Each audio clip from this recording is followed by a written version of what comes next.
We'll have a chance. Let's take a look at the Lexus upcoming schedule. Here's what the Islanders have to focus on tonight here in Raleigh against the Carolina Hurricanes, and then 2 more games. Another away game at the Rock Saturday at 6 o'clock, and then at home against the Ottawa Senators. It's Sunday at 5, and it's kind of crazy to think, you guys, but it could come down to that last game on Sunday if the Islanders continue to take care of business. Back up to you. Thanks, Shannon. Nothing less than a win will do tonight as the Islanders take to the ice for the 80th game of the season. 3 wins and a prayer away from that final wild card spot in the East. They go back to what has been working. Hard to argue with the logic of putting Yaroslav Halak back in net.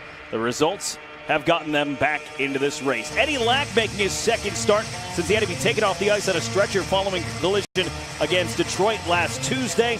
Went to the hospital, diagnosed with a strained neck, played just 5 days later, and here we are seeing him in net again today. So that's a good sign for Eddie Lack as this one rolls in on Halak, and he will swing it around the back of his own goal. Quickly gathered up and shot back around here in the opening shift for the Islanders and Hurricanes. It has been some wild meetings between these two clubs, and the wild ones have all gone the Hurricanes' way as everything collapsed down in front of Halak. And it is Chimera off against the wall, stripped by Jeff Skinner, who took it with Nick Leddy on him. With one hand, Leddy able to take it away as he gets wrapped up. Klein will come get it. The Islanders desperately trying to find a way out of their own zone. Well, it'll be interesting to see how the Islanders react. With a little pressure on them, there's certainly no room for error. Ladd with a shot, Lack the save. It bounces around and winds up back of the goal. It's a whole different game, Brendan, playing when there's nothing on at stake. The Islanders obviously have all kinds of consequences for tonight. Starting lineups are brought to you by Infinity. It is the same lineup for the Islanders that we saw on Tuesday in Nashville. That includes the guy in pursuit of the puck right now, number 14, Thomas Hickey, playing left wing again here today as all healthy bodies are in the lineup. Nikolai Kulemin did join the Islanders here in Carolina, but after morning skate, he was deemed unable to go here today. Still hopeful for a chance at the weekend for Kulemin. Yeah, they're pretty optimistic that he's going to be able to play on the weekend. This one rolling through to the front. It goes in! Brock Nelson brought it into the paint off of Eddie Lack and across the goal line. 1:27 in. The Islanders take a lead. That was just Brock Nelson coming from the corner, and he drove towards the net. I'm sure the Hurricanes will look to see if there was goaltending interference, but Nelson wasn't really bumping the goaltender. There was some contact, no doubt about it. Not sure how the puck goes in, other than Brock Nelson went to the front of the net. We'll take another look at this. There's the play down low. Brock Nelson with the puck. It goes in off the Hurricane Stahl's foot, I believe it is. So just take a little look, see if you see any interference, Brendan, as he cuts through. And he brought the puck to the crease. He brought the puck to the crease, and it looks to me like it goes right off the toe of Stahl's skate. Had another look over top, and puck caroms in. I think that's good. Well, it is a good goal because they've already faced it off while I'm watching a replay. Well, that'll be a good start for the New York Islanders as Hosang gloves it down and keeps it in the offensive zone. Back out from Mayfield. A wrist shot came in on Lack. Eddie Lack hasn't been all that good against the Islanders. His .890 save percentage. Penalty here against Anders Lee as he got his stick on the skates of Teuvo Teravainen.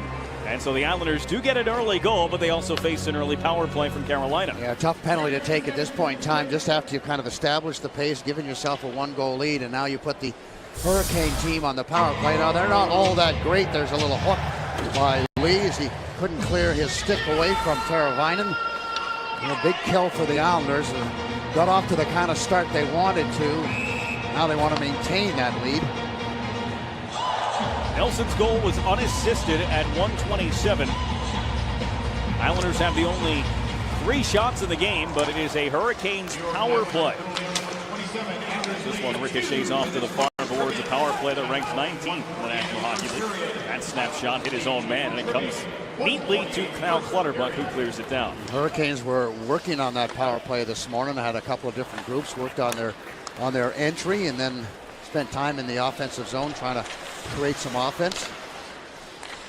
Hurricanes have goals, power play goals in back-to-back games. Won 1 for 4 in their loss on Tuesday to Minnesota. As this one gloved down by Teravainen. Lindholm shoots it across for Justin Falk. Pretty quiet in this building. Not a huge crowd on hand. You can understand why, with the Hurricanes being out of the picture, out of the playoff picture, that is. Carolina's lost 3 straight games and were mathematically eliminated on Tuesday by Ottawa's win while their game was still going on. They lost the game anyway, but to matter. Gianta one-hands it away, back to Pellick, who's sandwiched there by a couple of Hurricanes, but Boychuk with a good gather and clear. And pretty textbook penalty kill for the Islanders in the first minute and almost 10 seconds of it. Well, Gianta's fit in extremely well with these Islanders. It took him a little while to get adjusted to the systems that the Islanders employed.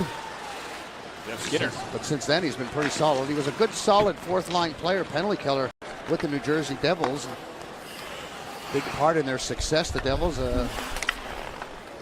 Going to, what is it, the conference finals they went one year, or was it the Stanley Cup finals? Can't remember. Yeah, they did, yeah, against the Kings now, the recollection serves me right. Stepniak got a step around DeHaan, brought it to the front, and a sliding block by Seidenberg stopped what could have been the first shot on goal of the game for Carolina. Up ahead it is Skinner. As he gets rubbed off against the glass, the crowd starts to gather. Giant able to keep it on the wall and away from Skinner. Seidenberg turned back into traffic, though, gave it away, and this one sent to the slot. Wrist shot in on Halak. He made the save. Couldn't find the rebound, but Seidenberg did. Oh. And then Lack had that one squeak through him as he thought he had it covered. 200-foot shot by the Islanders, and that one almost slipped past Eddie Lack. 4 minutes gone. Power play over. Islanders back in full strength with a 1-0 lead. It is Lee out of the box to send it across for Ho-Sang. Ho-Sang fumbled it, trying to get it to Beauvillier. Still came through for Lee. Ho-Sang knocked it down the boards. Lee, good centering feed off the skate of Leddy. It comes to Ho-Sang, drags, shoots, then threw it to the front. It bounced off Ladd's pad. Now Leddy back again. Across for Mayfield. Mayfield floats it, and it just missed. Beauvillier providing the screen. Then Lee from out high. Misfire there. Mayfield on goal. Save made. Beauvillier's turnaround. Came to Lee. The wrist shot. Mayfield scores! The Isles strike twice in the opening 5 minutes. It's Scott Mayfield down low in front to give the Islanders the 2-0 lead. Well, you and I talked about the defense getting involved in the offense, and Mayfield looked like Anders Lee, or at least that was his best impressions. He was parked in front of the net all alone, and perfect shift by the Islanders as they kept shooting the puck. And I like that about the Islanders. They just kept firing towards net. Anders Lee gets it. There's the original save by Eddie Lack, but it's Scott Mayfield is in front. Yes, that's not Anders Lee. That's Scott Mayfield. What are you doing there? That's what the coaches will be saying. But second goal of the season for Scott Mayfield, and it comes at the right moment, the right time, but a strong start for the Islanders. That was a real strong shift by that particular line. Beauvillier and Lee. Josh Ho-Sang, they got on the loose pucks, and they just kept moving it around, kept shooting it more than anything else. Brendan, that's what it was really enjoyable, is getting the puck towards the net. Eddie Lack looks a little shaky. I would keep shooting the puck at him. And Butchie on top of that, that shift started with the expiration of Lee's penalty. A solid penalty kill that transitioned right into the offense. Well, a lot of times you can build momentum from good penalty killing, and the Islanders did that. Cam Ward, I believe, is on the bench, and his coach said it was a maintenance day. It's one of the reasons why he wasn't playing tonight. I got a feeling maybe he's not feeling as good as he'd like to feel. So, you know, Coach Bill Peters is going to be very reluctant to take Ward off the bench and put him in the net. Boychuk smacks it around the boards. 2 games remaining after this for Carolina, who, as we mentioned, mathematically eliminated from the playoffs on Tuesday. They do play back-to-back Saturday, Sunday. And Eddie Lack getting a chance to start here today. He's now 23 of 26 in a 3-2 loss to the Penguins in his last start, which was just 5 days after that neck injury that had him being stretchered off the ice. But it has been a really tough season for Eddie Lack in the injury department. And his play has only recently picked up to the levels they thought he could play at coming into the year. Probably want to give him a little bit more action, particularly when they're out of the playoffs and just looking to get a little rhythm. And this time of the year, coaches like Peters are evaluating everybody, guys that they call up. They want to see what they can do at the NHL level and want to see what their current players are made out of. How much character do they have, Brendan? 6 minutes gone here in the first. The Islanders have a couple of goals already in this one. Brock Nelson and Scott Mayfield. Up ahead for Chimera. Into the skates of Quine. Nice job to collect it, but his pass to Ladd was blocked away, and they'll deem that offside against the New York Islanders. 2 goals in the first 4 minutes and 39 seconds. Nelson and Mayfield. The Islanders with a good start in Raleigh. 4:39. It is 2-0 Islanders. Be all in for the 17-18 season. Get the best prices on tickets and exclusive benefits, team events, concession discounts, the bonus seat program, and more are all part of your season ticket purchase. Full and partial ticket plans are available now with lower level tickets starting at just $49. Call 844-33-ISLES or visit islanders.nhl.com. Great start here for the Islanders in a building that the Islanders did pick up a win in there last time here, March the 14th. That was an overtime win on a goal from John Tavares. But these games with the Hurricanes have been tough as the Islanders allowed 22 goals in 4 games against Carolina, including 8 in the last game at Barclays Center in March 13th. They really haven't had a lot of success against the Hurricanes. 24-8-7 in the last 37 games, so they not a lot of luck. Rubbed off along the end wall. Puck squirts free, and it is Seidenberg to go get it. Fly it out of the zone where it's knocked down by the glove hand of Brett Pesce. And he is bumped off the puck effectively by DeHaan. Beauvillier and Stahl right in front of the bench area. Off the bench came Lee to feed Ho-Sang. Ho-Sang tried to give it off for Mayfield coming down the wall. That one knocked away, and now a race for the puck. Halak's going to back up, let this one come to him. And it got poked away from Halak and Brian Bickle. Mayfield's pass nearly disconnected. Now glove down. They say onside. A spinning backhand pass comes to the front, and Pelech's skate was in the way. Islanders can't get into the mindset that this is an easy game. Giveaway and shot high. Terrible giveaway there by Anders Lee. You got to get your focus going. This game's just barely begun. Yes, you've established a nice lead for yourself, but don't fall asleep. Hurricanes can strike quickly. That one bounced off the end wall, came to Halak, and close enough for him to cover. Calm things down after a flurry of chances, including one from Brian Bickle. He's just getting back with his career, Brendan. He's a former 3-time Stanley Cup champion with the Chicago Blackhawks. Good opportunity driving towards the net. That's what he did so well with the Blackhawks. Not a huge goal scorer, but certainly could score goals. He came back on Tuesday in Minnesota, became just the 3rd player to play in the NHL. After being diagnosed with multiple sclerosis, it was his first NHL game since October 30th. He was diagnosed early November and had to get his medication under control, had to get feeling better, and then had to get back into shape. And it has been quite the season for Brian Bickle, and so great to see him back on the ice. This is his first home game since coming back. No wonder he's smiling, because it's just a lot more fun. Yes, that's right. Fight MSI, and score a goal. Well, I don't wish him luck in scoring a goal, but I wish him luck in every other part of his life. And just good, as you say, to see a guy that's battled hard to get his life in order and to get back on the ice and play the game he loves. This one deflected away from the net, and Leddy will go get it, but he's met quickly there by Joakim Nordstrom. And Leddy with 2 Hurricanes on him. Nordstrom came away. Nelson neatly took it off his stick and then right out near the line. Jumping up was Falk, it deflected away, and reaching for it is Bailey. Bailey working on Hanifin. Forgot the puck on that pass, then regained it and backhanded it deep. Hickey after it. Lack will let Falk come get it. Hickey on the forecheck, making life difficult for the all-star defenseman as that one poked away. Hanifin will jump up and lay it back across the wall. Hickey stopping the start and used to doing that. Holding on to it here and looking for another pass is Victor Rask. Meanwhile, Nelson and Teravainen got all sorts of tangled up on the other side of the ice, and Teravainen gets that shot off to hit the outside of the net and a piece of the skates of Halak. Islanders had good mojo the first 7-8 minutes. The last couple of shifts, Brendan, turned the puck over a number of times just inside their blue line. That's an area that they have to control and have to do a much better job than they've exhibited the last couple of shifts. Derek Ryan just tried to float one towards the goal that Connor Jones stepped in front of. And then Skinner run into by Clutterbuck. Bouncing puck escaped the zone. Matt Tennyson plays it back off for Klaus Dahlbeck. Much bigger effort from Clutterbuck there, just inside the blue line. Win that battle. All the way down the ice, and it is played across by Noah Hanifin. But Falk on for Skinner. That pass too hard to handle for Lee Stempniak. And this one knocked in the zone by Ryan. It comes to Yaroslav Halak.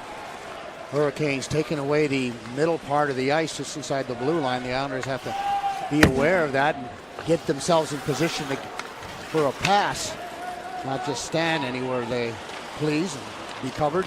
Islanders got away with the one there. Could have been a breakaway pass. Instead, it's Ladd back in, and the save made by the blocker of Lack. Comes to Stahl, and eventually on for Sebastian Aho. Aho drags it through the skates of his teammate. It's set up for Hanifin, and that one off the toe of his stick. Mayfield with a hit on Lindholm. The puck came back around for Aho. Sensational rookie sets up Falk. The shot blocked and cleared by Chimera. Hurricanes have started to get their legs. They've started to spend more time in the offensive zone or the defensive zone of the Islanders. Islanders have to pick up their intensity again. Stolen away by Hosang, but as he tried to cut in, he waited for help. It comes in the form of Anders Lee. Lee drives hard around the net. Open is Mayfield at the point. Drags and snaps one wide. Off the back wall, it comes to Lee once more. Lee has Pelech moving. Backed it off to him. The shot gloved and held by Lack.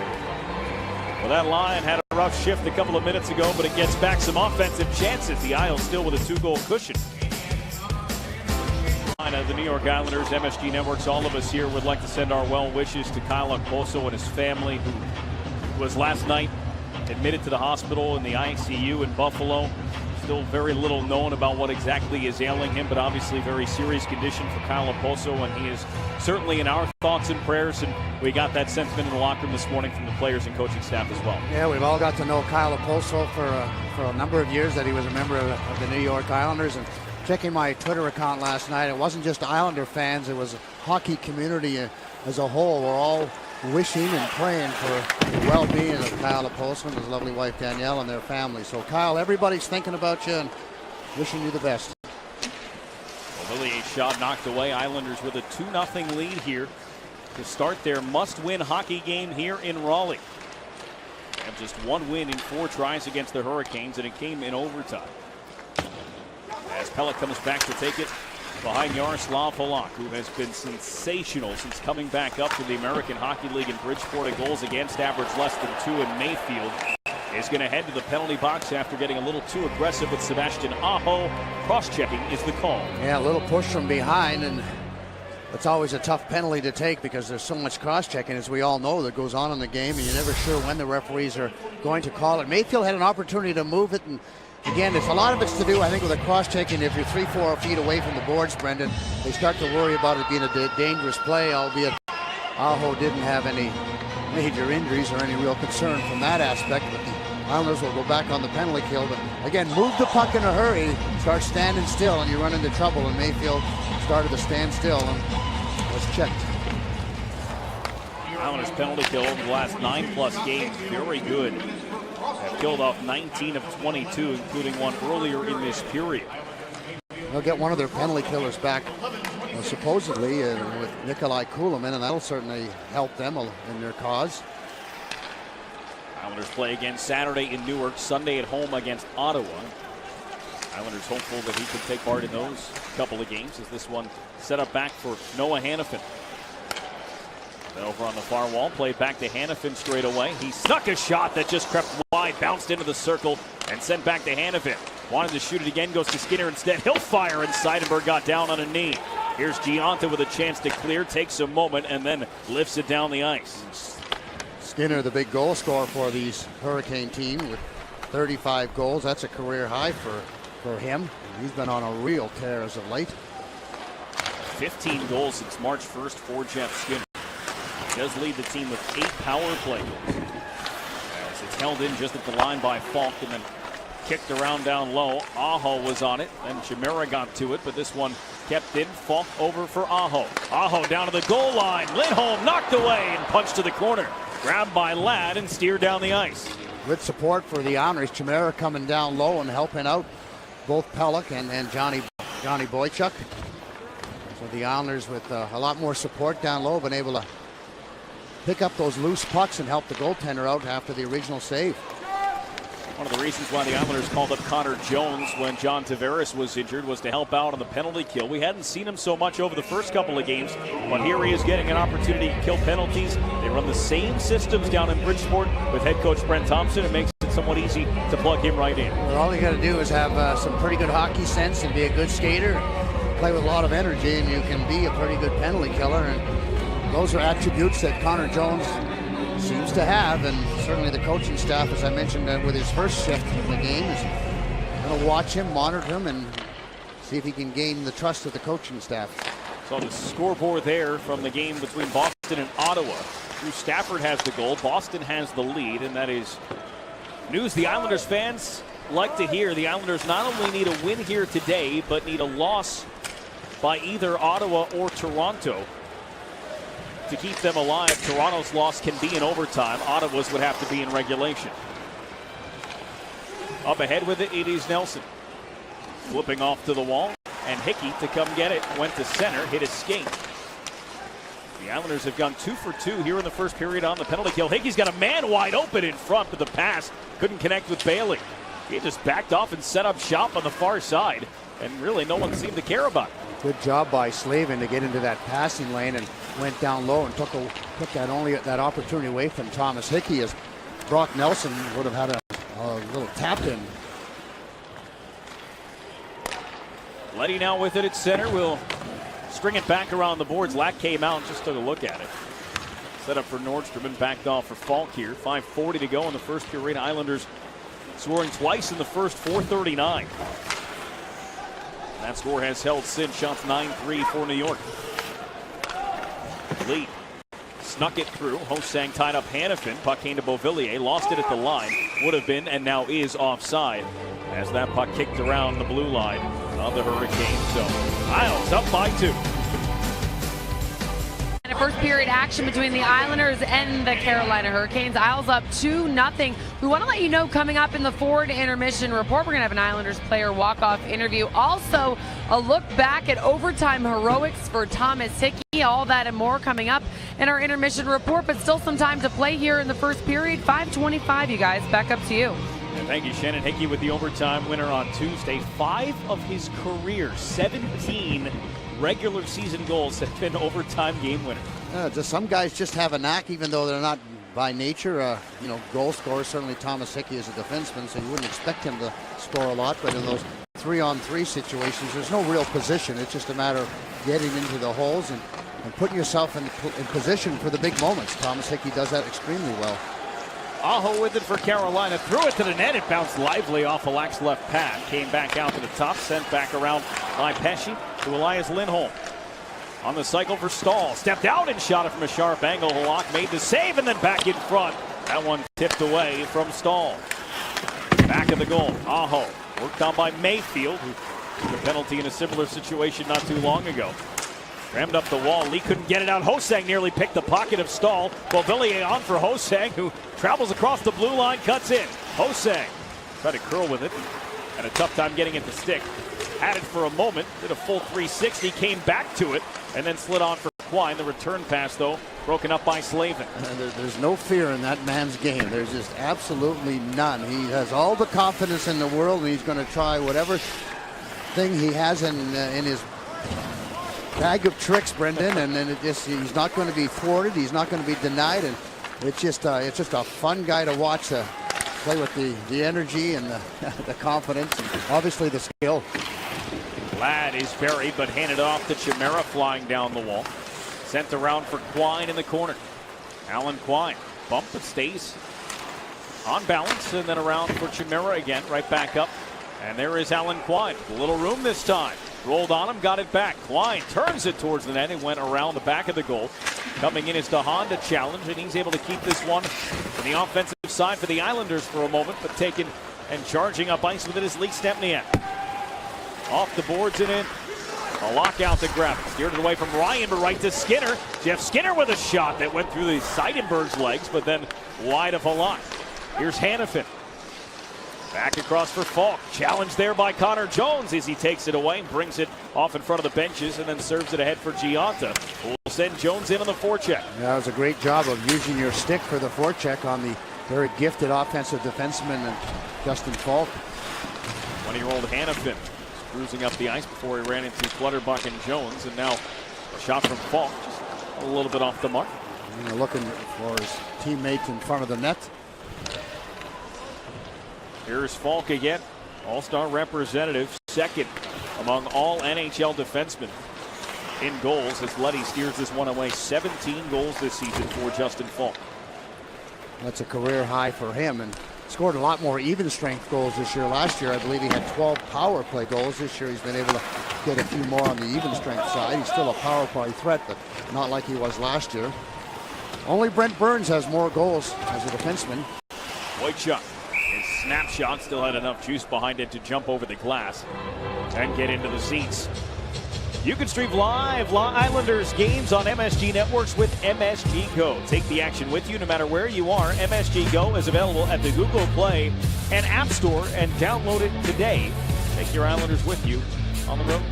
This is the type of game, Brendan, where all the Islanders really have to do is keep their feet moving and keep their focus in the defensive zone. If they take care of business there, with the good first passes, and as I said, work hard and be aware of what's going on in their own zone, they're going to win this hockey game. And the Hurricanes, when you get in this position, you more often than not, you want to go in the one direction. You want to go in the offense. You don't really want to play defense.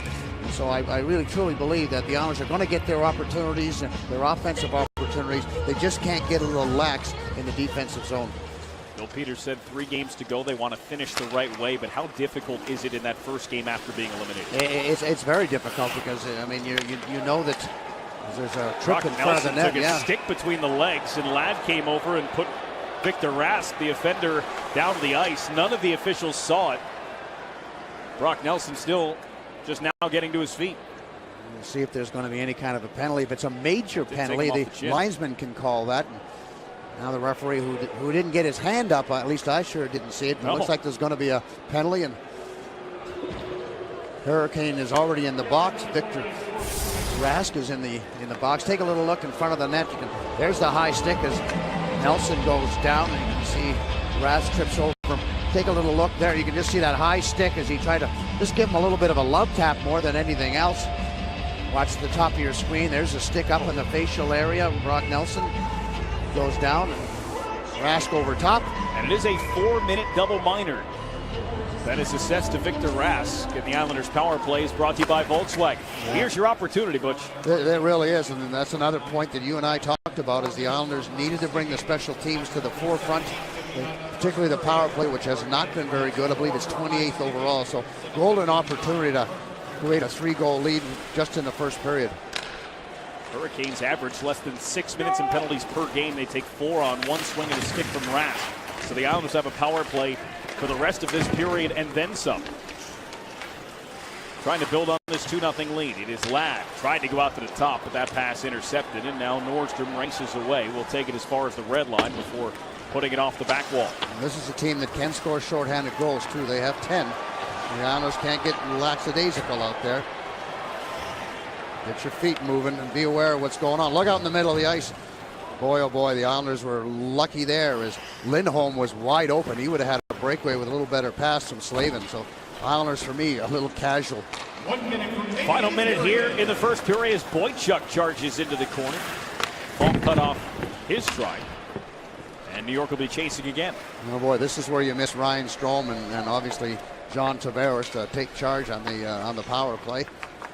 I want to talk about the 5 biggest point producers on the power play for the Islanders. Number 1, Tavares. Number 5, Ryan Strome. Not in the lineup. Done for the regular season. Half a minute to go here in the period. Nelson right back on the ice after taking that high stick that created this power play, but this one slips back into the neutral zone. No real speed coming up through the neutral zone, and the Hurricanes are just lining up and making it easy. The Islanders are trying to chip it by, and then no support down low. They got to get on that loose puck a little quicker, win those battles down low. Help down to Wojciech, final 10 of the frame. Wojciech across, and it's Quine with 8. Alan Quine, Beauvillier's in front, left it for DeHaan, and 3 with a shot that hit off his skate and then over the glass. And a little run of the clock there at the end of the period will bring us to the intermission. Islanders will start with 1 minute and 59 seconds of power play time, though, in the second frame. And that would be a good break for the Islanders from that aspect, as they get a clean sheet of ice, be able to move the puck rather quickly and be able to sort of regroup as far as the power play is concerned. But certainly full marks for the Islanders, establishing that lead and playing a pretty solid game. Again, as I mentioned, Brendan, the only concern I have is a little sloppy just inside the blue line in their own end. But other than that, good first period for the Owls. Coming up on the forward intermission report, Shannon Hogan will chat with Denver University's own and goal scorer, Scott Mayfield. Stay with us. 2-0 Islanders after one. 2-0 Islanders here at the start of the second period. How about tonight's Cadillac trivia question? We always love to try and stump our viewers. We'll see if put down the computer, take your phone away. Try and answer this one straight up. Cam Ward won the Conn Smythe Trophy in 2006 when the Hurricanes won the Stanley Cup. Who led the Hurricanes with 12 goals during that postseason run? Tweet your answer to hashtag Cadillac Trivia and tune into the post-game show to see if we show your tweet. Well, the New York Islanders are taking to the ice here for the second period in need, and I mean need of a win. 2 clean points tonight is the only thing that will do for them. As you take a look at the standings, the Islanders and the Lightning both 3 games to play, 88 points, trailing the Maple Leafs and the Senators are the only 2 teams that can be caught. The Islanders stay alive tonight with a win and either a regulation loss by Ottawa or any loss by Toronto. And hey, you'll take both of them. That would be ideal, and this is what they're facing right now. Bruins are up 1-0 on Ottawa at the end of the first period. It was a 7:30 start for the Leafs and Lightning, and they are scoreless there, middle stages of period 1. I'm probably, Doug Wade is not inundating them with the out-of-town scores, but he needs their focus exactly where it is right now, Brendan, because all of that, as we know, because we've talked about it enough times, is whether the Islanders win tonight or not, and that is a must-win situation. So they've got a lot of things going in the right direction. First and foremost, they got a 2-0 lead, and Thomas Hickey looks at the scoreboard and says, yeah, that's a good way to go, guys. New York Islanders, we've talked about in so many scenarios that have them making the playoffs, but none of them, all of them, involve the Islanders winning each of their last 3 games. They need 2 points in each of their last 3 games, and perhaps even more than that. There is a power play to start the second period. It was a double minor for high sticking as Victor Rask caught Brock Nelson in front of the goal. So really, almost a full 2-minute power play here to start the second period. Clean sheet of ice, a nice rest for Ho-Sang and company. We'll see if the Islanders can really get a stranglehold on this hockey game here. Well, I'm sure they talked about what they didn't do well enough in that first 2 minutes of the power play, basically. They didn't spend very much time and turned it over at the blue line. So let's see if they can come up with a little more speed towards that offensive blue line, and or else make a better decision with their chip and chase game. Anders Lee doesn't take a lot of face-offs, and he certainly hasn't until recently, but he has taken one here to start the period, and he won it away from Stahl. Stahl's the best face-off man that the Hurricanes have. He's at like 59%, so good for Anders Lee to win that opening face-off. Leddy leaves it for Ho-Sang, who takes a look, a couple of steps, and then lost the puck. Tried to get it back, and he is able to wrestle it away for a moment from Nordstrom. The Islanders are playing back at their own end now, already 30 seconds into the period. That was a great recovery by Ho-Sang as he wanted to make that quick pass to his right winger, which I think at the time was Bailey. Bailey to Ladd. He enters on the right side. Will take a shot. Scores!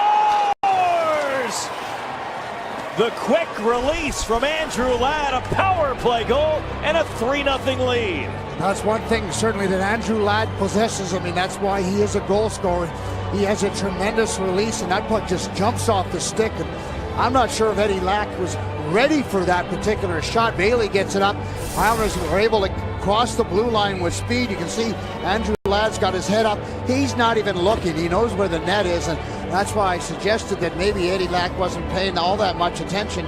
Take a little look at Ladd. Watch the head of Ladd. He's looking to the middle of the ice, and he just snaps at it. Eddie Lack back in his net a little bit. Thought he should be out just a little further, but take nothing away from that wrist shot. Tremendous play by Andrew Ladd. 22nd goal of the season for Ladd. 30th point of the year, 496th of his NHL career, and a huge marker for the Islanders to stretch their lead to 3 here early in the second period. Well, you talk about taking any momentum away. The Hurricanes were hoping to gather from killing off a penalty and starting over again. Now they're down 3 goals, and the Islanders are feeling pretty good about themselves, and the Hurricanes now are having to look at a pretty good uphill battle, albeit there's still a lot of time left, in the Islanders, as I mentioned early on, have to focus on playing a solid game, keep the feet moving. Bailey and Leddy pick up the assists on the Ladd goal. Bailey's 41st helper of the season. Nick Leddy, his 32nd assist this year, up to 43 points. It's a pretty good season for the defenseman Nick Leddy. And that was a breakout that they don't really practice. That was just, it was a turnover from Ho-Sang earlier on. He mishandled the puck, and then the Islanders knew they were running out of time and just made a couple of quick passes. Sometimes just, just reaction and take what's given to you and do it quickly works a lot better than the set plays. Brock Nelson will take this one out of the zone and find some open ice for DeHaan jumping up on the play, but it was just out of his reach, and Falk will take it. Thomas Hickey getting a regular shift on left wing for the second straight game. Josh Bailey was just directing traffic a little bit, making sure Hickey knew where he was supposed to be as the Islanders fall 4 back into the neutral zone. No doubt that Thomas Hickey has tremendous hockey sense, and not that big an adjustment for him. He doesn't have to be fancy, just has to play a simple, solid game. And given his skills, not a big deal, and I thought he played a tremendous game last night. Falk a quick shot and a quicker right leg from Halak. A little help from the referee, gave the puck to Nelson. And now on to Hunt, 4-on-2 as the Hurricanes were in a change, but scampering back into the zone to even up the numbers was the rookie Andrew Podorowski, who's playing just his second NHL game, and he gets bumped off the puck by Quine. Quick center, and Chimera shot ramps over the glass. Let's go back to that last goal and take a look at our RoboCam replay, brought to you by Verizon Wireless. Well, we talk about the entry being so important.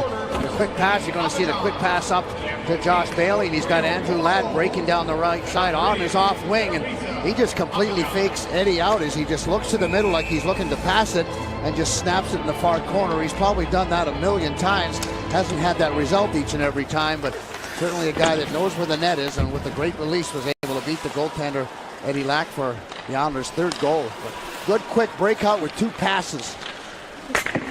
Former Stanley Cup champion Andrew Ladd with the Carolina Hurricanes back in 2006.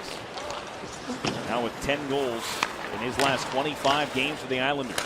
Well, Nice just started off so slow, didn't he? And he has really come alive in the second half of the season. And it's funny, we were talking about Andrew Ladd, after 10, 15 games, and he was struggling, and everybody kept saying he's a second half player. He just lights it up in the second half. It takes him 30 games to get himself going, and boy, oh boy, they've been proven right 100% of the time. I mean, he has just really lit the lamp in the second half of the season.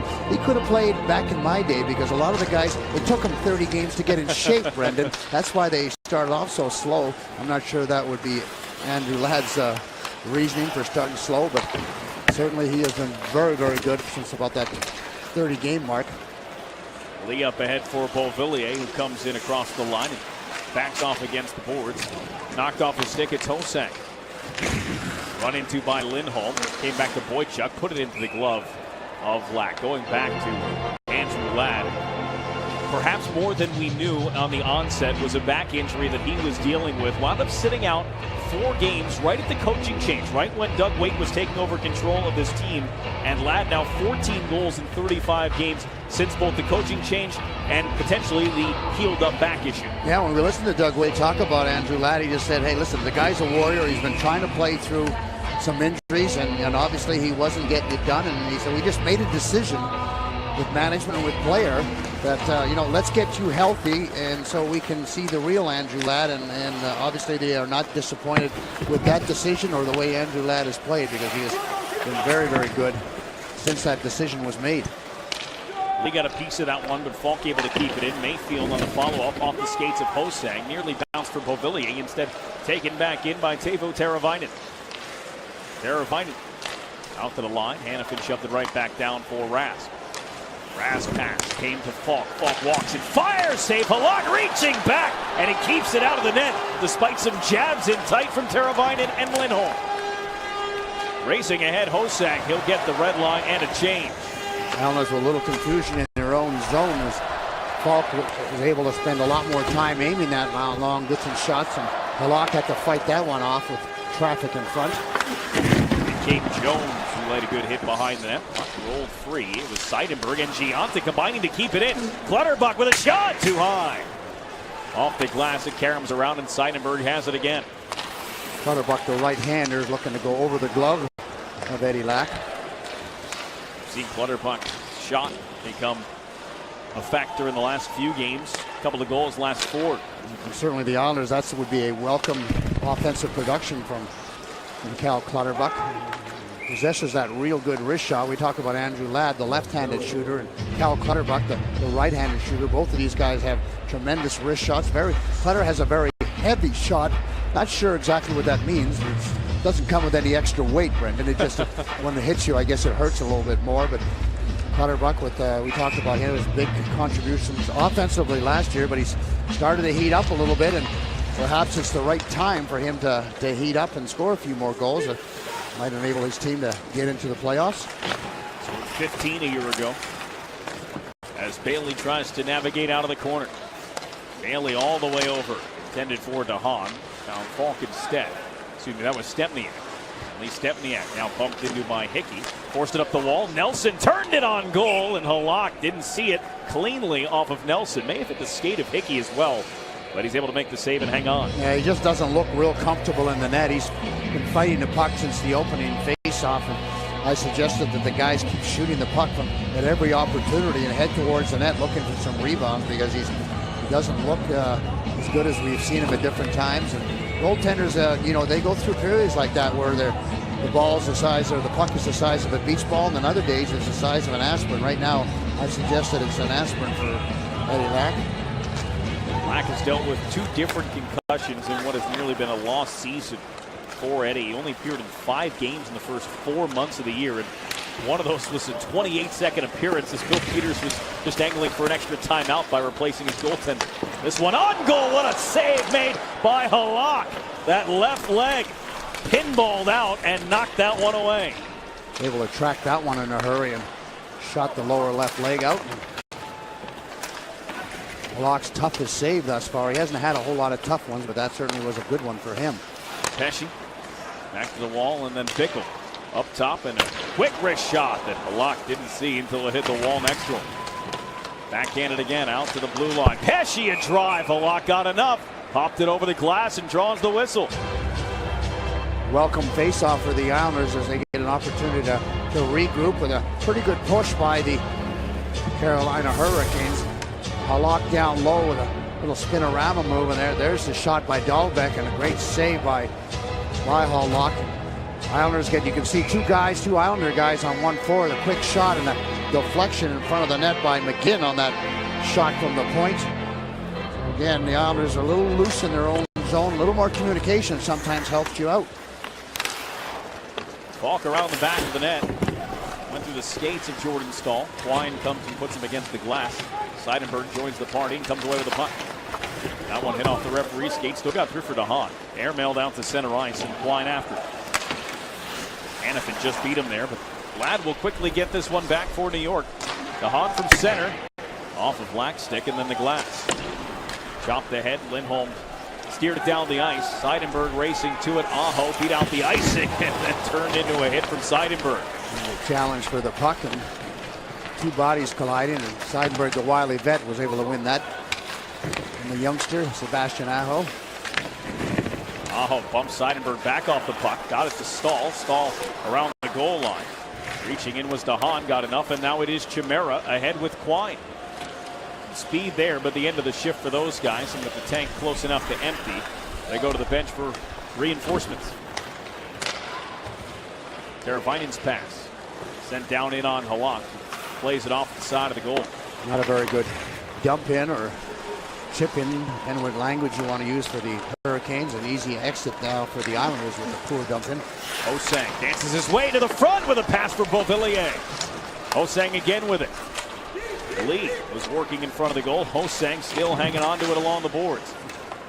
Jordan Staal, Slavin using his size and strength on Hosang. Once they get him boxed in, they got a chance to take the puck away from him. Just a chance, though. Yeah, just a chance. He's a tenacious young man. Hosang took an extra second. A little aerial pass for Beauvillier, and Beauvillier back to the front around Lack. But the Islanders couldn't get there. Hosang was a little behind it.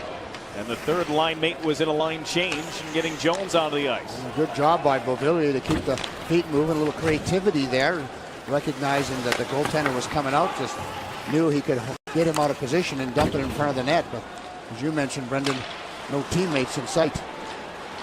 It's over 12 minutes remaining here in the second. A wrist shot fended off by Halak, who lost his footing, stumbled down, gets back, settle just as the Islanders emerge out of the zone. 4-on-2. Clutterbuck across the line for Jones with a wrist shot that knuckled back of the goal. Gianta and Jones. Instead, this is work free for Podorowski. Ahead and sent in by Dahlbeck. Off the glass, Leddy to come get it. Calmly around for Boychuk. Podorowski led his team in points down in 69 games in the American Hockey League. He had 48 points, so certainly has some offensive production. He was a former Hobey Baker finalist, playing at the University of New Hampshire. A very good college player, and getting an opportunity to see what he can do and have his talents, his skills evaluated by his coach and the rest of the Carolina management. Undrafted player as well that the Hurricanes were able to get in free agency.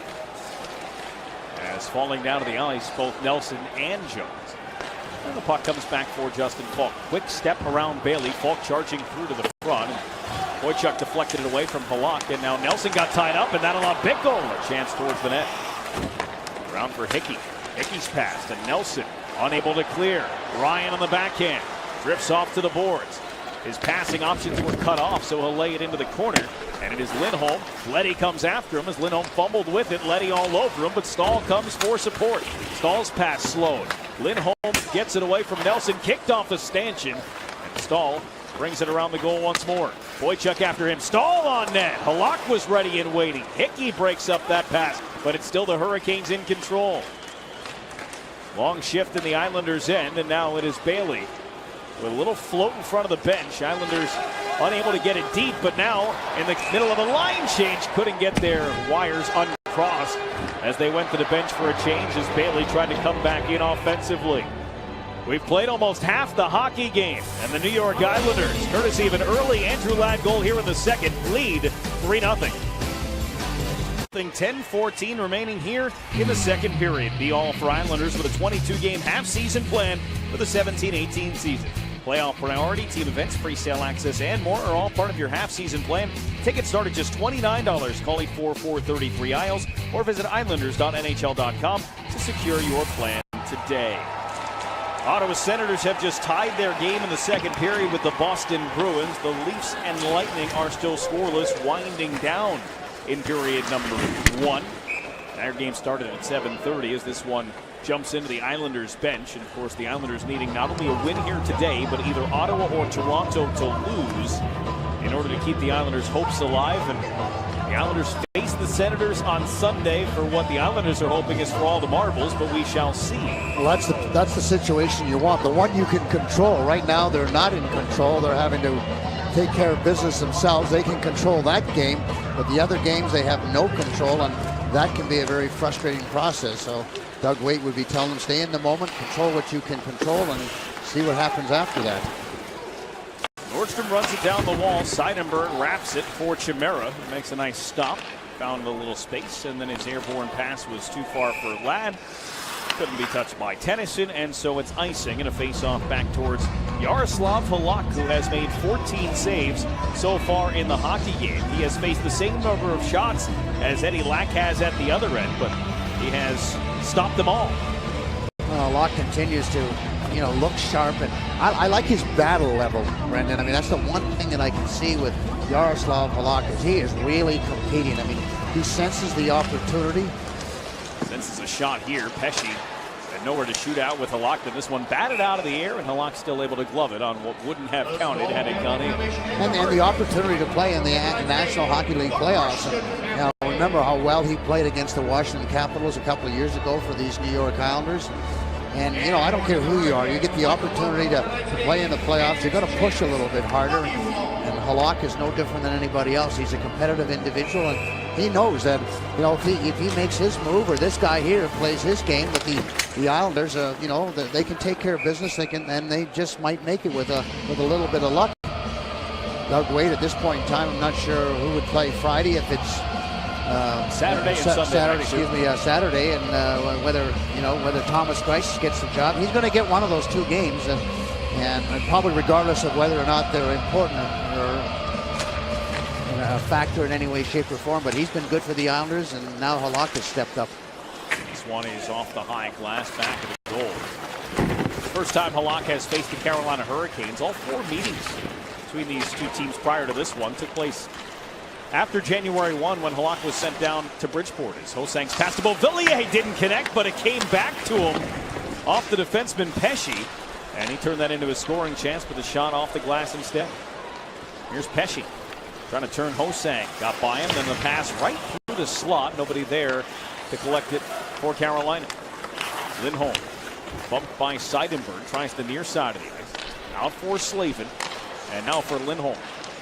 Lindholm on the cutback. The puck rolled away from him. DeHaan will hand off for Hosang. 1-on-1 against Slavin. Hosang trying to dance his way by. Couldn't get it through. It's like a ping pong. It passed the defenseman Slavin.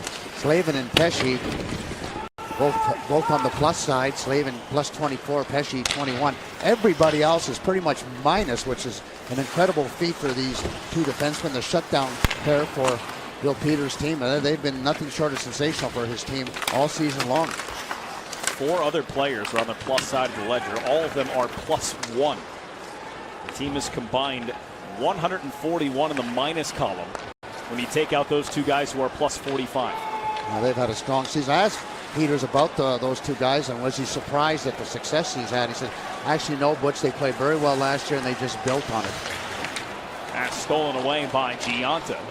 Puts a rocket of a pass towards Jones, who takes a hit in order to get it deep. Islanders get a change here, and that one never quite made it around the net. It has jumped out of play. And so a face-off when we come back will be in the neutral zone with 7 minutes and 50 seconds to go in period 2.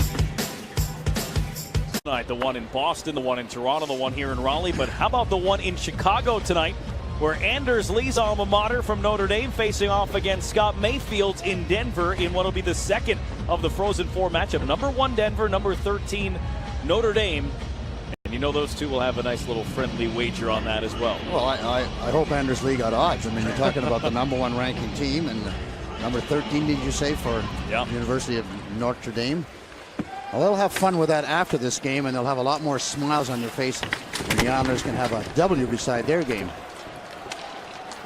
Here's Leddy charging out of the zone, and he will come up across the line with a drop for Hickey, who will step and shoot and lack the save. Played off right back to Hickey, who swings it around for Boychuk waiting. Boychuk's shot blocked by Bickle, came out of the zone, and he'll come back and get it. Thomas Hickey taking a lot of time, loading the gun, if you will, on that drop pass from Nick Leddy. Thomas Hickey just has real nice instincts, doesn't he? He didn't panic with the puck. He took what was given to him. He just waited for the opening and then let a pretty good wrist shot go.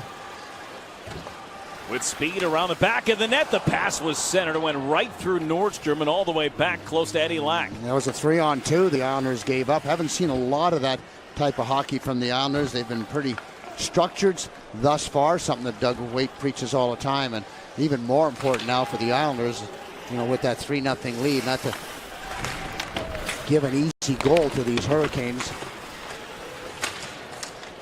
This one knocked down in Seidenberg. Pass in front of his own net for DeHaan, who brings it away from that dangerous area on the ice before lifting it over the head of Ladd. Back to ground at Jordan Staal. With 7 points in 4 games against the Islanders this season, although that's not abnormal when it comes to numbers against the Islanders for Hurricanes players this year. Particularly if it's a Staal.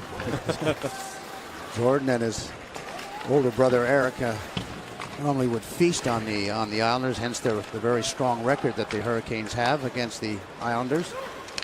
Islanders are doing their best to rectify that. DeHaan dumps it in, and back of the net it is Eddie Lack to play.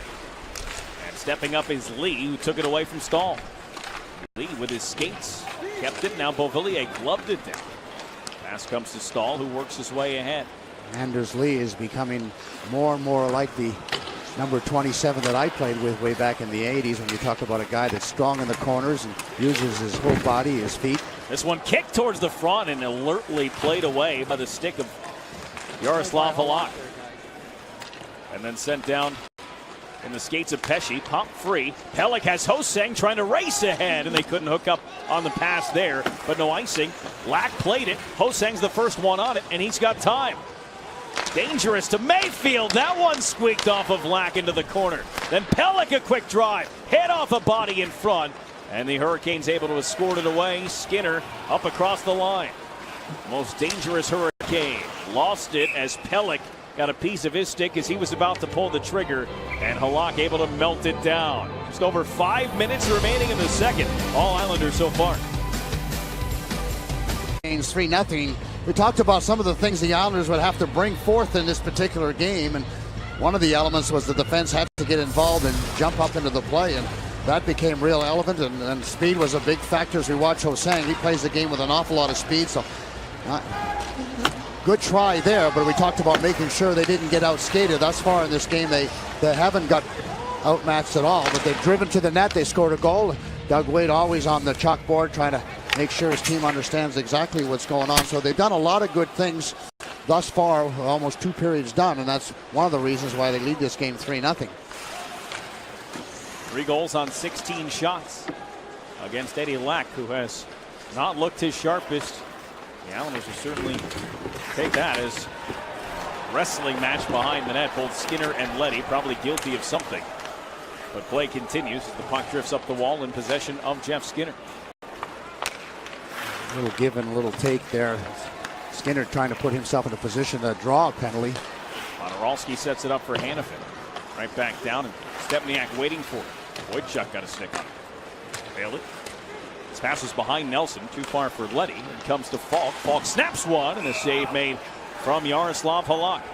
Johnny Wojciech in front of the net to clear away Stepniak, so making sure that if there was a rebound that Halak would have the opportunity. So pretty good coverage there for the Islanders, albeit they spent a little time in that offensive zone. Not a terrible thing, but again, when you play 5-on-5 in your own zone, Brendan, it's the will more than anything else than skill. It's the will to compete, because you're chasing people and you have to finish checks and you have to get yourself into passing lanes and shooting lanes, and then you got to have a lot of communication. Communication keeps you involved in the game. Gianta, after that puck bounced around, is able to lift this one in the air. Clutterbuck on it, so no icing. He comes after Dahlbeck. Put him against the boards. Gianta gets in there. In came Connor Jones. Gianta. And it is Gianta able to keep it down. Clutterbuck got tripped up, took Dahlbeck down with him.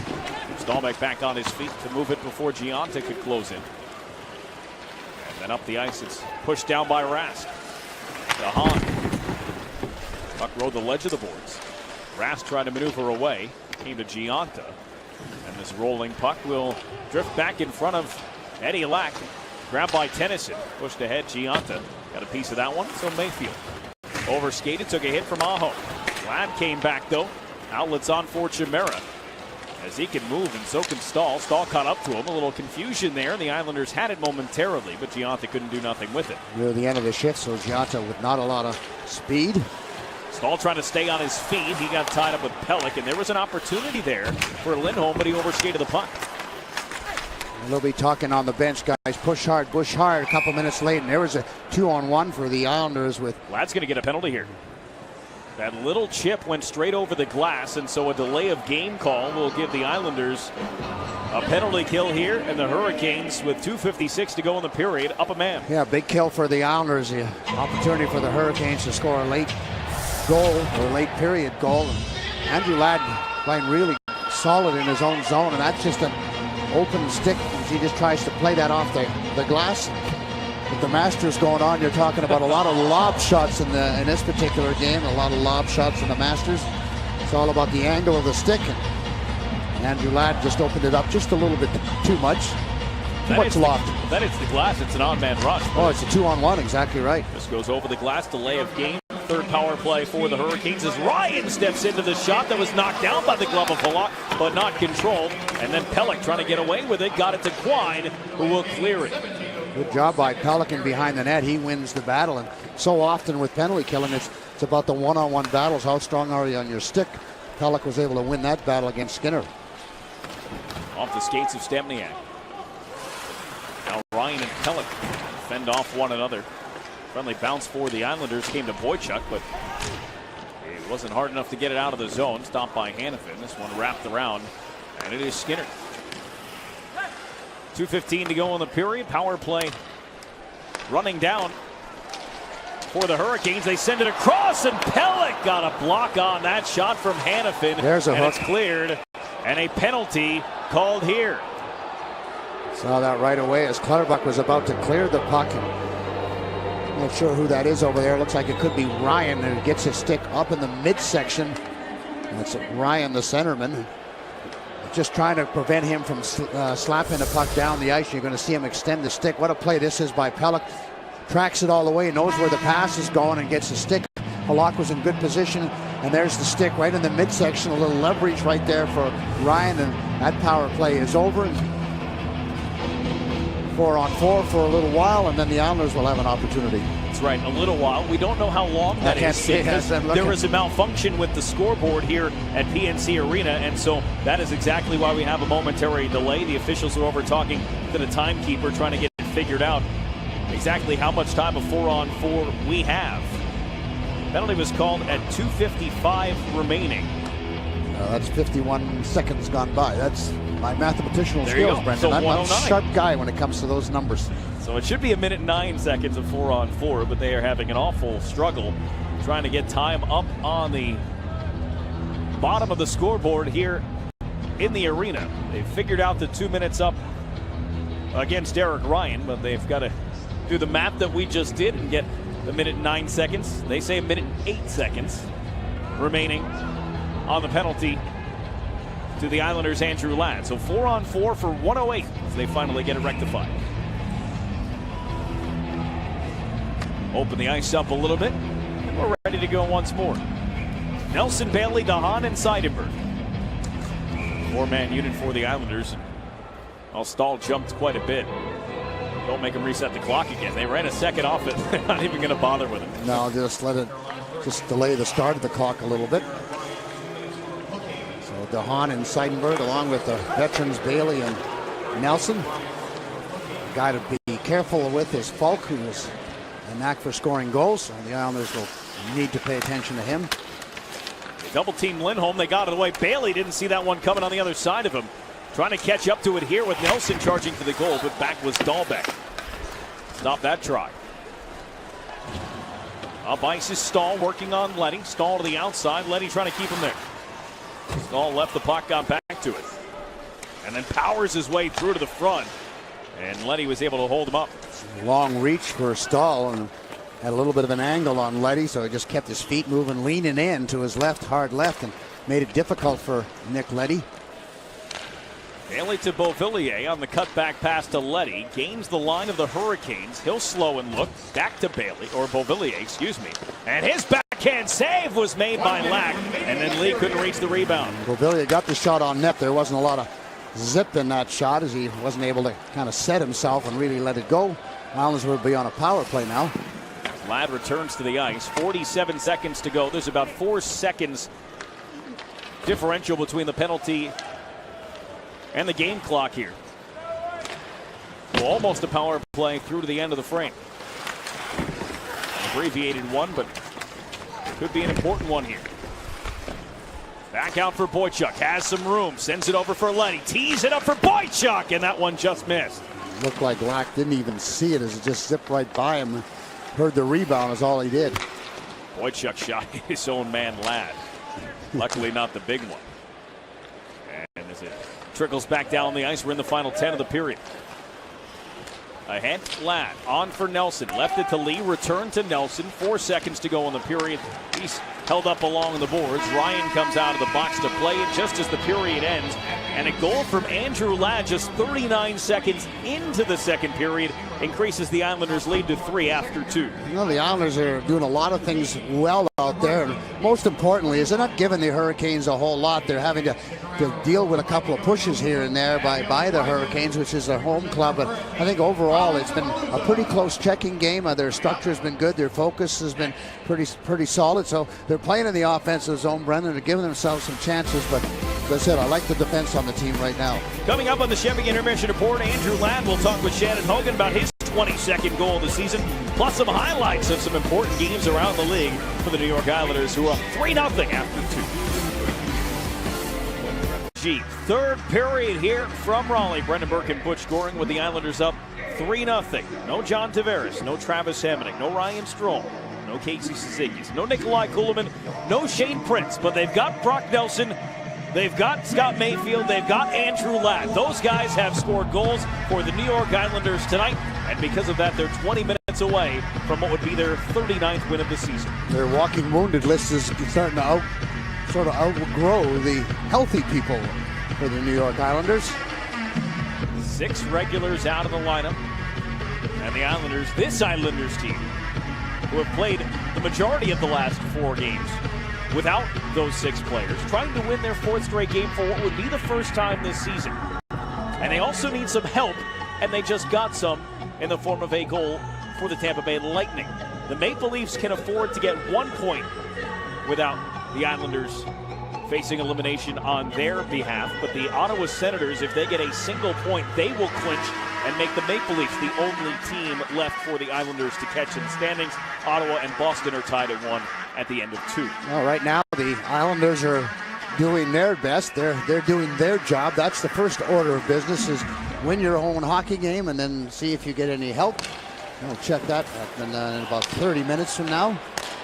Certainly in a very, very strong position to win another game. Not only win a game, but to win another game on the road. Islanders are 500 hockey right now on the road, Brendan, so a real comeback for where they were early on in the season, where they really struggled on the road to win games. Just remarkable. 17, 17, and 5 are the Islanders on the road. Have won 5 of their last 6 games away from home. Of course, the one that they lost was that clunker in Philadelphia that has them gasping for air in their playoff lives. Yeah, that was a tough first period, was it not? That was when they forgot to set the alarm clock. But after the win in Nashville, this is the first time all season the Islanders have been with a 500 points percentage on the road, and trying to go above it here for the first time. And Ziggy goes in on the forecheck on Falk and makes his life difficult. The pass came to the front, and Bailey, had he stopped and stayed there with Lindholm, could have made that difficult as well. Should be able to really have a lot of energy for the Islanders. I mean, they know what's going on. They know it's a must-win for them, and they put themselves in the position. So there's no reason in the world not to be able to find that second and third gear and that second and third effort when you're in this particular position. Mayfield handles here for the Islanders across to Pelech. And then Pelech back to Mayfield. Tried to sneak one through for Giunta. Stepniak got him. And then Stepniak floats it off away from Halak. And Mayfield steered it to the middle of the ice. It came for a shot from Tennyson. It was blocked by Giunta. And then a good job to knock his stick back. And that allowed the Islanders to come up ice. Giunta across. Tennyson deflected that pass towards Clutterbuck. And then as he spun it on goal, Lack made the save. Brought back around again by Giunta. Centering feed knocked away from Clutterbuck, and out of the zone comes Skinner. Crossed up on Mayfield. Skinner with a shot off the glass. Here's Skinner again back at the goal. 35 goals this season for Jeff Skinner, a new career high for a goal scorer. As this one rocketed off the glass, courtesy of Klaus Dahlbeck. The Islanders had a 3-on-2 earlier on in that shift, Brandon, but it was very, very slow developing. It was at the end of the shift for the line of Clutterbuck and Jones and Giunta.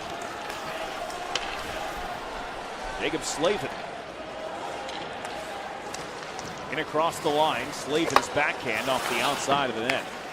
And then Slavin fed it around the boards for Brock McGinty. You would expect the Carolina defenseman to be jumping up in the play at every opportunity, being down 3 goals in the third period. It doesn't much matter if you lose 4 or 5, 1, 2, or 3. A loss is a loss. So expect him to try and create a lot more offense. Coming up with it is Ryan, as Ryan curls and waits. Put a pass for Teravainen, and then that one off of Halak is alive in front, and Bickle's backhand went wide. Teravainen again. Seidenberg kicks that one away, and then follows it up to clear the zone. Pesci will lift it towards Yarrow. Makes the basket catch and then softly lays it forward to Hahn. Steered down the ice, no icing here. The Islanders in the middle of a change. No one in position to gather in that Hahn dumping. Chimera's shovel towards the goal is gobbled up by Halak, or excuse me, by Eddie Lack. Got to keep Lack and Halak separate in my mind a little bit better. Well, you're doing better than I normally do, because I got him Lack and lock, so it's lock and load. Eddie Lack has settled in a little bit, but You know, the Islanders, I mean, this is a game where now they just have to get to the red line. There's not an odd man situation. There's Ward having a little rest. That would have been easier. But yes, but if you get the red line and you don't have an odd man situation, then you put it in deep. You force the Hurricanes to play that 200-foot game, and you put yourself in good defensive position. 3 guys back all the time as 2 defensemen and a forward. So now's the time where you have to play the smart game. This one comes rolling all the way down the ice, and it'll be icing. But you think back to that Philadelphia Flyers game and that awful first period where, when asking Doug Wade what happened, he said, that's not our game, that's not our structure. Since that game, Butch, they played a very structured hockey game. Well, I'm sure he took them to task after the first period and wondering what the heck happened there. And as a coach, sometimes you don't have an answer. Your team just comes out, and for whatever reason, they're in disarray, and they certainly were in disarray in that first period. But whatever message he gave them, he certainly got to them, and they've been continuing to work on it. And perhaps they understood the message. Without structure, you're not going to win on the road. Falk with a shot, hit a skate of Jordan Staal, locked with Seidenberg in front of him. And then Falk back over for Hanifin. 20-year-old rookie from Boston. Former #1 pick for these. 5th overall. Yeah, real coming along a whole lot. A lot better, improving. Falk's shot knocked down by DeHaan, came up in the air and then settled. Back for Falk again. He cuts around Klein. Falk with a shot. Gets the net. Came back towards the lock, and he is able to cover on the try from Jordan Staal at the side of the net. Too much time in their own zone. They have to do a little bit better in puck retrieval. You got to anticipate a little bit. Talking about Hanifin, Coach Peters was talking about, Hanifin now playing with a veteran player and Falk, and how much better that is for him. Learning, the game from a veteran. Much like we have talked about how Seidenberg and DeHaan have really meshed together, and that's that veteran presence for DeHaan. Learning from him and understanding the game just a little bit more, and the value of the communication. Much can be said for Hanifin and Falk. Falk could certainly being the veteran and the leader, obviously a captain. So how much he's been able to contribute to the success and the improvement in the game for Hanifin. Fixing some of the areas in Halak's crease as the ice crew gets off. Hanifin started the season as a teenager, just 19 years old. He's now 20, turned 20 on January the 5th, but this is already his 2nd NHL season. He's going to have a long career in front of him. He's a wonderful player, great skater, great defenseman for his style. Stepniak's drive hit Mayfield. Came to the wall, and Slavin put it back of the goal, and Mayfield, surrounded by Hurricanes, still able to keep it with him and get it on for Brock Nelson, who will skate it to safety. And then Bailey will get it the rest of the way. That's the chip and chase game, and that's the smart game for the Islanders. And now they got to go to work and forecheck and make it difficult for the Hurricanes to get out. Fast ad for Stepniak. Bailey got a little tug from Skinner there as he came into the zone, and the stick of Skinner got wrapped up in Bailey's equipment. Took it halfway around the ice with him, and Skinner's able to get it back. Talking about making the smart plays in the neutral zone, that was a turnover by Thomas Hickey, and he's not as comfortable in that position, but he certainly knows what the word turnover means. Nelson and Pellick dealing with Brock McGinn. Centering pass from Ryan, spun back, and then Slavin and Bailey's sticks came together, and Bailey was able to poke it away. A longer stick just for that moment with Bailey. Clock continues to tick, tick, tick, and that's good news for the Islanders. It's Pesce getting to center, dumping it down. Halak out to play it again. He backhands it over Ryan, and it came to Clutterbuck. And then snapped ahead for Connor Jones. And this line will go to work down low. Deonta and Jones converge on tennis, and puck came free, rolling around back in the net. It's Ryan emerging with it. Derek Ryan on for Dahlbeck. Dahlbeck hard around the glass lock, thought about coming out, and then thought better of it. Probably a smart decision. And then Letty to Boychuk, and the Islanders have some space on this side of the ice. That's a good clearing play for the Islanders. He just kept on going, and then Boychuk's blast hit Halak and dropped into the crease. And Eddie Lack able to cover it up. 13:36 to go in the third. 3-0 Islanders lead. Let's follow up on our Taco Bell take from earlier today, because it's not just the scoreboard here we're concerned with. Ottawa-Boston tied at 1. Ottawa needs a point to clinch. Tampa Bay and Toronto tied at 1. Toronto needs 2 points to clinch. And if both of those teams clinch, the Islanders' game here means nothing. They would be eliminated despite the win if those two things happen. That's what you call a deductive power. There's only 2 spots left open, and those 2 might occupy it by the end of the night. That's exactly right. So again, the Islanders are doing what they need to do, and that's all they can control, and worry about the scoreboard after the game. And this game will end before both of those. So the Islanders can finish this one off, pick up the win, get to 90 points.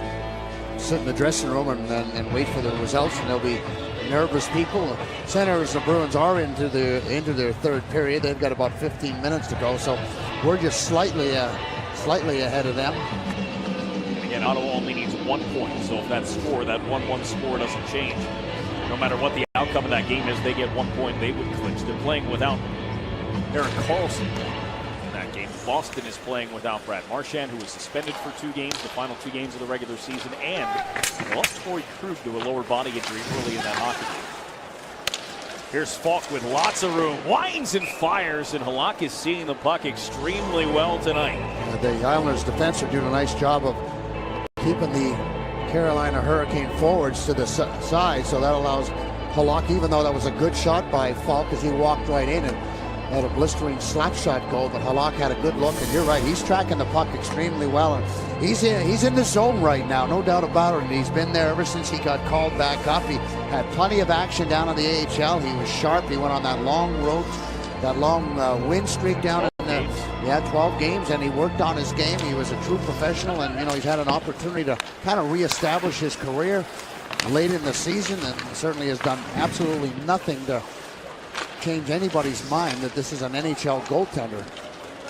Islanders have won all 4 games in which Halak has started since he came back from the American Hockey League. And the Islanders 12-43 away from making it 6. Here's a break for Ladd, and he draws a penalty. Ladd was cutting in, and he keeps it alive. Halak just getting to the bench, and then it came back through the front for Chimera as the touch is made by Podorowski. And a holding call is made against the Carolina Hurricanes and Noah Hannafin. And the Islanders will have a power play. And it started with the good checking along the boards by Jason Chimera. He just wanted to make sure he didn't take a penalty, and then Andrew Ladd jumps in right away, and then Hannafin has no choice at all as Ladd is coming in fast, jumping into the hole and protecting the puck. That loose left hand gets wrapped around Andrew Ladd, and Hannafin will be in the penalty box for less than 2 minutes. That's what the Islanders and the Islander fans are hoping. This is really a chance for the Islanders to lock this game down. Osang with a shot that's blocked as the Islanders begin this power play, brought to you by Volkswagen. Hannafin for holding. Back around the boards, and it's Lee. On for Bailey, who will leave it for Leddy to come grab. Return to Bailey. Lee's an option at the goal line. Bailey does it himself to get there. Lee on the backhand rebound try, and Eddie Lack makes the save. It's a good strong move. You want to sort of drive into the seam as Josh Bailey does that after that quick pass from Leddy. Take advantage of it. See if you can't draw a penalty or get a shot on net. Especially when you know you've got Anders Lee. Bailey a little pull, a little toe drag, and drives towards the seam. Anders Lee is in front, but Eddie Lack is able to cover up on that rebound. But I don't mind that play. I don't mind anybody driving the seam and forcing the defense to do something. Easy exit for the Hurricanes. Set play on the after winning the faceoff. 4th power play of the game for the Islanders. First 2 came together on a double minor, and then they had an abbreviated power play after some matching calls. Left the Islanders with 1 minute and 8 seconds of power play time after 4 on 4. Lee and Falk tied up. Leddy, nice dish off for Hosang. Stepping, shooting, save made by Lack, and there's not a chance he saw that puck. Eddie Lack looking at the referee. Say, Anders Lee was sitting on my lap. How am I supposed to make that save? Well, he did, though. Those guys got to know each other pretty well during that shift. Falk's clear, will be sent all the way down. Now, the good news with this is still has time to score on this power play, but it does take the clock down another couple of minutes, which is just as important to the Islanders. Trying to hit Chimera right through the middle. Lack decided to play that one despite Chimera breathing down his neck, and he got away with it. And the Canes are out to center. In across the line is Stahl. Bouncing one towards the net. Halak will steer it away. Right back out to the line, Slavin. Over, and a chance for Pesci's slap pass. Deflected. He tried to hook up with Nordstrom there. Dahan. Waits and outlets to Boychuk. Just protected the puck back down low as Nordstrom was all over him. Nelson here in the final seconds of the Islanders' power play. Puts it deep for Chimera. Bounced it around for Ladd. Out of the box comes Hanifin. Boychuk gets rid of that shot. It bounces towards the net. And that one scrambled for and comes around the goal once more. Up with it is Brock McGinn. Mayfield just onto the ice. Has to get the feet moving as McGinn coming after him. Leaves for Ryan. Ryan, a shot, and the glove save made. Held on to there with 10:14 to go. Little 2-on-2 by the Hurricanes. A little crisscross. And Ryan has the opportunity on the forehand. Defense play it pretty well. Keep Ryan to the outside and allow Halak to make the play. There's a shot from just around the dot area, and Halak has plenty of time to get himself set and make an easy save. So well played by the Islanders on the 2-on-2. A little talking as the Hurricane forwards came down, but Ryan gets a good shot away, but Halak makes it look easy right now. Mayfield off of Clutterbuck and off Dahlbeck. And Giunta and Jones combined to get possession for New York. Jones trying to bring it to the front, took a few whacks there. Dahlbeck comes up with it. Pushed out to center for a pass back from Brock McGinn. And then softly pushed down the wall by Tennyson. Mayfield played it to Pellick. Two players who started the season in the American Hockey League with Bridgeport and have both become integral parts of this Islanders defense corps. They've had an awful lot of ice time, some through injuries and some through their good play at different times, and been able to get the coach's trust at different times. There have been times where we've seen 4 rookies on the ice there when you've had Raliegh and Hosang and Pellick and Mayfield. That's a lot of rookies to have on the ice at the same time. It's been fun to watch. Obviously, Hosang's fun to watch in general as Hanifin tries to get past Brock Nelson. The trust continued to grow between Doug Wade and Josh Hosang. Hosang played 21 minutes and 7 seconds in Nashville, the most among any forward on the Islanders roster. Well, he's such a creative individual that when you're looking for a goal, you know, he's the guy that's most likely at this stage. Certainly Tavares is a guy that also creates an awful lot of offense, but right now Hosang is the guy that's most likely to create offense. So when you're looking for that goal, he's a little higher risk than John is at different times, but that's the guy you want out there. He didn't get an assist on that overtime winner for Hickey as Nelson charged in and then thought better of just throwing it to the net. Settles back up top, but he made a terrific play as Bailey's shot deflects off the glass by playing it back to Halak, the goaltender. Instead of trying to force something, he needed a change. He played it back. Halak wound up getting an assist on that play. He gave it to Bailey and then to Hickey for the winner, but that was a heads-up play by a young hockey player. They talked about circumstances like that. If you're in a tough position, throw it back into your own zone. You know the goalie's there, and it's going to be able to help you out. It's going to allow you to make a change. Chimera out of the corner, couldn't quite get out as he hit Nordstrom's skate, and Tara Vinden tried to force it to the front, and Pellick wouldn't allow that to happen. Rounded Mayfield after. Pesci had pinched in. Punching out was Mayfield. And then slamming up against the wall was Ladd. After it was Chimera. The Islanders finally come away with the puck and a little bit of room. Yeah, you have to like the battle level. You got to win those battles along the board, especially just inside the blue line. Such a dangerous area. Back out at center, Seidenberg backs it off for Pellick. Inside of 7.5 remaining here in the third period. Islanders scored twice in the first 5 minutes, one in the opening minute of the second, and our score has been 3-0 since. Giunta to the front, and Hickey couldn't get the one-timer off. Seidenberg back around. Giunta slowed it. Hickey has it here. Hickey right back where it came from. Seidenberg playing that offside. Does it extremely well. Going to push it back down along the wall, and then Slavin lifts it out into the center circle. Knocked down by an elevated stick. We'll not call it a high stick of Lindholm. Play carries on.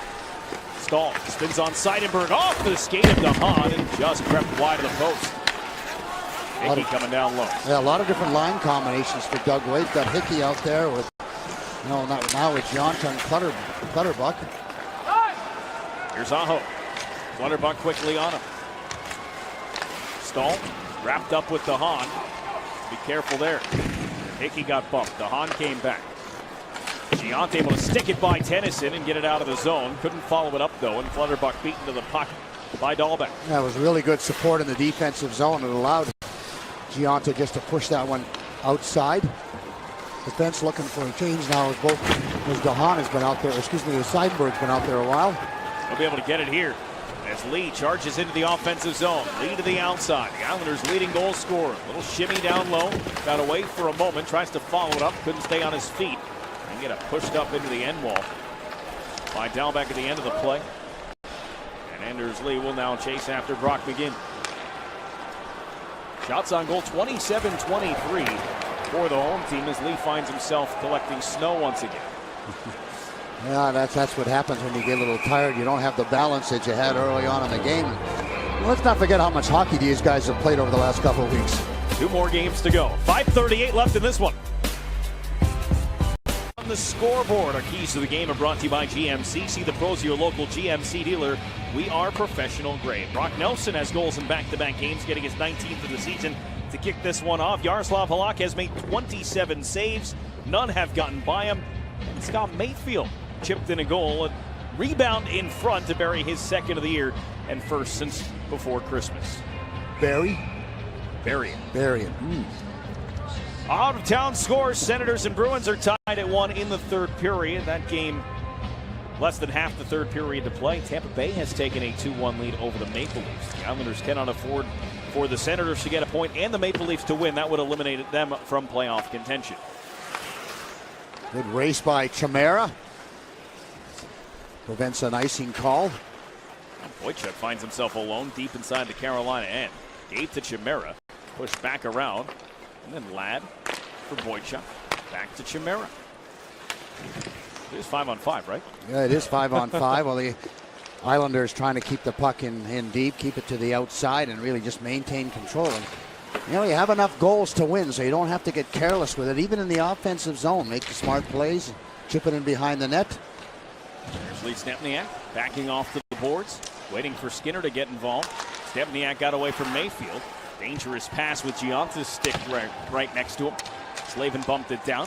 Pelech hands it off, and Clutterbuck pulls it away from Stempniak. Inside the final 5 here. Gianta got it far enough away from the Islanders bench for them to get their forward unit fresh. What a good play by Clutterbuck, as he never stopped skating. He was being hounded, and Carolina team was trying to lift his stick up through the whole scenario, but Clutterbuck just kept the feet moving and was able to make a real nice clearing play. Icing waved off here. Mayfield to Hickey. Outlet pass was just out of the reach of Gianta, so the Islanders will try the other side. And that's a play the Islanders work on all the time. It can be somewhat risky because you're deflecting it into an area and you need the right support. But it's a play that they work on and get pretty good results on most of the time, but every once in a while it creates a problem for them. 4 minutes to play here in the third. Islanders led 1 minute and 27 seconds into this one and have only grown it from there. Back to grab it, Slavin. Across the ice for Pesce. It's been a tough game to play for the Hurricanes. The fans have been pretty quiet, not a lot of energy in the building, as you could well imagine. Supporting their team, no doubt about it. Not suggesting they're not supporting it, but there's not the atmosphere that we normally would see in Carolina here. Raleigh. No doubt displeased with another missed season of playoff hockey here in Carolina. Now 8 years without a playoff appearance, with Edmonton already punching their ticket. That's now the longest drought in the National Hockey League. And when you get 16 teams that make the playoffs, it's just a little more than half of them. You don't expect to go on long dry spells, but Coach Peters was talking about that. He expects his team to be better. A couple of areas they need to work on, but expect to have some more talent next year. They got some young prospects that are going to be have an influence on the team next year. But he did talk about them having to be a much better team on the road. That obviously they played very, very well at home, but their road play was not nearly good enough to be able to compete along with their power play. 23 wins at home, 12 away from home. Clutterbuck up ahead in the pass on for Hickey. Hickey will get it deep, and Gianto will try and run off some more time. Interesting, I haven't seen a lot of Hosang and Beauvillier in the last 10 minutes. Doug Wade has shortened his bench down for whatever reason. Again, going with the vets more than anything else, I think. And no need for more goals. Falk is shot, absorbed and held by Halak. Both Beauvillier and Hosang less than 15 minutes of ice time tonight. 3-0 Islanders, 2:07 left. The game, stay tuned for the Mercedes-Benz Islanders post-game show. We'll hear from that man, Doug Waite, some players, and more as the Islanders post-game show immediately following the action here tonight. We'll get some insight from Butch Goring as well, my favorite part. Oh boy, I love it. Well, especially when we're winning. I'm usually with everybody win or tie. Not a very good loser. No, you are not. No, I'm not. Not on the plane after the game. Not in the car on the way home. 2 minutes left as the Islanders keep this one away from Yaroslav Halak, who has made 28 saves in the hockey game. The Islanders are coming off a 2-1 overtime win against Nashville. They only allowed a couple of goals in Buffalo, only one against the New Jersey Devils, as they have cleaned things up defensively and gotten some good goaltending. Great combination when you give your goaltender a chance to see the puck and spend as little time in your own zone as possible. But there's just a lot of support. You can just see there's a real confidence with this team right now, and they have a good attitude. Brock Nelson trying to pin that one up against the back wall. It's pulled free. Andrew Podorowski played it ahead. Ryan Bickle. Shift here with Skinner. This one runs around the wall. Ryan gets in. And back out. Shot came through and skips wide of the net. Coming up on the final minute. Gianta will race after this one as Hickey sent it into the Hurricane zone. Gianta wrestled it away from Pesce. Help came from Ryan. Slavin tripped up by the ice right in front of his own net. Chimera has it pinned against the wall with 45 seconds remaining. It's been a good job of the Islanders with their forecheck. They just haven't given the Hurricanes a whole lot of time. They've been relentless with their forecheck. Not a great play there by Thomas Hickey. Rather see him just chip it in. Again, make my point for the fans to understand. You've got enough goals to win. You don't get any more points because you win by 4. You get the same amount whether you win by 2, 3, or 1. So keep the puck ahead of you. Make smart plays. Letty buying a little time in, and this game is going to be over, and Yaroslav Halak has given another strong performance, and Doug Waite going with the hot goaltender makes the correct decision, and little handshakes behind, and the Islanders have done what they needed to do. They carried on and staying alive at least for a little while longer, and we'll have to now, Brendan, wait for the results from the out-of-town scoreboard. But solid game for the Islanders, some contributions, power play got a goal, a defenseman got involved in the offense, so a lot of good things for the Islanders. They did a lot of good things, deserved the win. They were a better team for a team that was out of the playoffs, and we're not emotionally invested in this game. It was a game they needed to have, and they took it wire to wire for a 3-0 win. Yaroslav Halak, his second shutout of the season. The play of the game is brought to you by Buick. Experience the new Buick for yourself at your local Tri-State Buick dealer. Already up 1-0 on an early Brock Nelson goal. Scott Mayfield made it 2-0. Yeah, what was he doing in front? He just saw an opportunity as he made the original shot on that and just continued right on to the net with Beauvillier and Anders Lee getting involved from an offensive standpoint. And you were even using a little horse race jargon, wire to wire. I like it. You must be rubbing off on me here. And a little role reversal between Lee and Mayfield as he bangs home the rebound for his first goal since the 6th of December. The star of the game is brought to you by your Mercedes-Benz Tri-State dealers on the web at searchmercedes.com. Yaroslav Halak continues his incredible play since coming back from the American Hockey League. His 5th win in 5 starts since being recalled from the Bridgeport Sound Tigers.